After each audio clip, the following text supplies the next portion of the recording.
Hey guys, Nemo here, and I just got back from Anthrocon. It was amazing. But this video is actually about Cody. Now Cody, this dude is like a person that everyone kind of wants to be. He's a bodybuilder, he plays guitar, look at his face. He's a lovely human, and I was like, I need to get you down to my level. So I decided to turn him into a furry. And this is gonna be the story of how I took an amazing, perfect human being and turned him into a furry by taking him to Anthrocon. Oh my god! Gosh! It is so hot in there! How do people vlog in those things? I'm dying. I think I'm actually dying. Anyways, I went to Anthrocon, and it was amazing. I've actually been there before with my brother. That was about 4 years ago in 2000... When was 4 years ago? To make a very long story short, I created this suit. He's got a little back of the head face too. Very cute, very cute. And after I designed him, I really just couldn't stop. I loved the sparkly fabric I was using, I loved the eyes I was making, and I wanted to make sort of a twin suit. But I don't have very many friends. Basically, the only person I know is Cody. So I went up to Cody and I was like, hey, I'm gonna make you a full suit. It wasn't a question. I was just gonna do it. So actually, in the process of designing Nemo, I also designed Hector. By the way, this is the only reference sheet I made for Hector. I don't even know how I managed to make this suit. He was barely designed. In case you didn't know, Anthrocon is the largest furry convention in the United States. It is hosted in Pittsburgh, and 8,000 people went this year. So if I stood any chance of turning Cody into a furry, I was gonna do it larger than life. The biggest problem with deciding to take him to Anthrocon was I was on a time crunch. I was finishing my commissions, and I had literally a week to finish these suits, to fur the heads and finish the bodysuits. Oh my god. It is 1:15 in the morning. I'm watching DuckTales, and it is 3 days from when we leave for Anthrocon. I've got the suit pinned. Hector! Why? So, yeah, I'm going insane. But, I stole his shirt, and he's been super mad about that.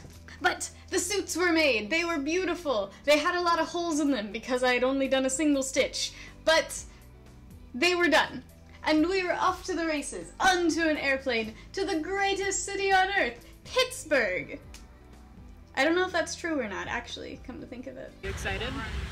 Nope. Alright, we are currently waiting for our bus. Are you ready to be a furry? You can't hear me right now. But we got to our hotel, which is about 5 blocks from the convention. It was Marriott. It was super freaking nice. Then we had to wait in the longest line ever for our badges, and we met a really sweet girl there. She actually owns a Fancy Fish fursuit head, which I definitely recommend them. They make really cute fursuits. I love vouching for other kimono makers. After we got our badges, it was time to figure out if Hector actually fit Cody, because up until this point, he had never worn him before. And it actually fit really stinking well. It was super duper surprising that this worked out so well. It slipped a little on the shoulders because Cody has these massive shoulder caps, but other than that, it actually worked out really stinking well. The suit looked amazing on him. And then we went to the convention. We were hot and sweaty together, and it was amazing. Oh, okay. All right, then I'll take it. And they need all the luck they can get. Yeah. We've only been in suit for like 5 hours, and Cody's already wimping out. 5 hours. I mean, it'd be kind of boring if I just showed you pictures of our costumes, so let me actually tell you a few stories that I wasn't able to film because we were in costume. Something Cody didn't really know about the convention is there are always interesting types there. This one guy walked straight up to Cody and was like, "Give me a hug." And of course, Cody, being in fursuit, opened his arms, and as the man approached him, he lets out a and he holds Cody for a solid 5 seconds. And I'm just standing there in suit, horrified. I'm sure the expression actually translated to my suit, and you could just see the fear in Nemo's eyes as Cody was being just manhandled by this person. And then the man just walked off into the ether.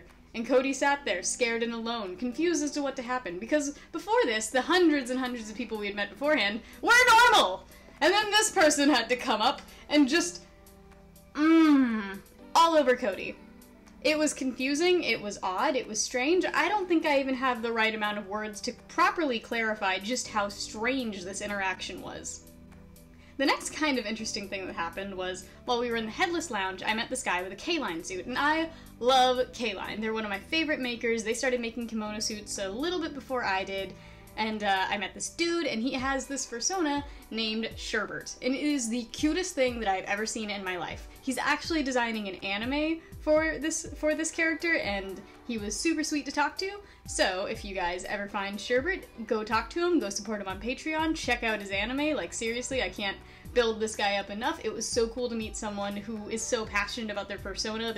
They're branching out and turning it into something else. That's kind of just me, like, buffing up someone. This story is almost more of a sponsorship without me being sponsored, but it was really awesome to get to talk to someone like that and to get to meet them and converse and just see someone so passionate about their characters. So yeah, I kind of wanted to throw that little excerpt in there.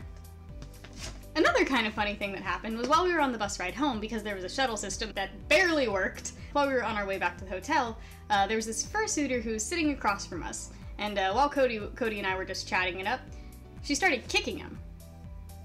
Like, we'd get through a few words and she'd tap him with her foot. And at first it only happened a couple times, but then it was consistently happening every few seconds, just tap, tap, tap. And Cody, he is a very pretty person. It could have been very likely that she was attempting to get his attention, but Cody, in the middle of the bus ride, he turns to me, full furry garb, and is like, "Man, Hannah, I hope my AIDS gets better."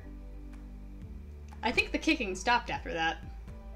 Craziest thing that happened at the convention. We were heading towards the elevators, going downstairs to the dealer's den, and Cody, he disappears on me. Hector is nowhere to be found, and this is like the dude that I've been hanging out with the entire convention. We never left each other's sides, and I was like scared at this point. I thought he'd been stolen. So I turn around and I see him talking to this dude. And he like grabs me and he's like, "Hannah, please unzip my head," and because his head zips in the back and he's wearing big paws. So I unzipped his head, he took it off, and the dude looks at him, he's like, "Oh my gosh, Cody?" He had met someone he used to work with several hundreds of miles away from where they lived. He lives in Alabama, and we were in Pittsburgh and found a dude that he used to work with. What are the odds? And of course, he's in a fursuit, talking to his friend.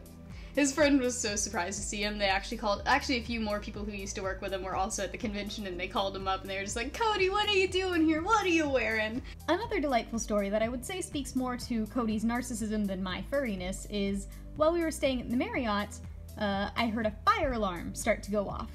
And Cody didn't hear it because he was in the shower. So I start banging on the door. He's locked the door because I'm creepy or something, who knows. And I was just like, "Cody, there's a fire alarm. We gotta get out of here." And after about 30 seconds of me trying to communicate with him, he opens the door and realizes that there's a fire alarm going off.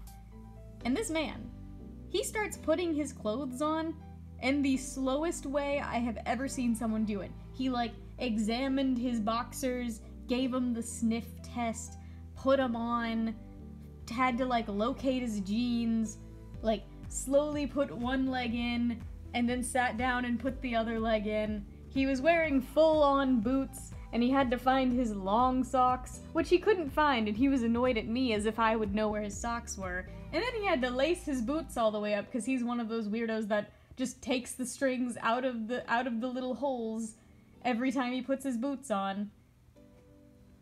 And then, this man, after he finds a shirt and also has to do the sniff test with that, goes back into the bathroom and starts blow-drying his hair during a fire alarm. I'm just like, "Cody, the fire will dry off your hair. We should leave." Cody's blow-drying his hair during a fire alarm. What's this? It's like a very muted fire alarm, so there wasn't like a huge sense of urgency, but I didn't want to die because Cody wanted to look pretty. And in the end, it just kind of turned it out to be a false alarm, and Cody made fun of me for the rest of the day. Saturday night we had to leave because our flight was for about 6 a.m. on Sunday, but we'd gotten there Thursday, so we were kind of conventioned out, super hot and sweaty, just ready to go home.